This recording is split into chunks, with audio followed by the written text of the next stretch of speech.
ভাই মানে শুধু একজন অভিভাবক নয়, যে হাত তোমাকে প্রথমবার হাঁটতে শিখিয়েছে, যে চোখ তোমাকে প্রথমবার সুরক্ষার অনুভূতি দিয়েছে, সে তোমার ভাই। শৈশবে যখন তুমি পড়ে গিয়েছিলে, সবার আগে যে দৌড়ে এসে তোমাকে তুলেছিল, সেই তোমার ভাই।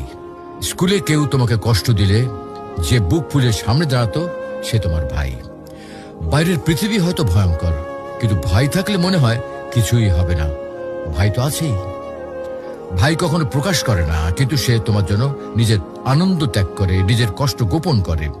তুমি খুশি থাকলে সে খুশি, তুমি দুঃখী হলে সে ভিতরে ভিতরে ভেঙে যায়। সময় যতই পেরিয়ে যাক, বয়স যতই বাড়ুক, ভাই সব সময় তোমার অভিভাবকই থেকে যায়।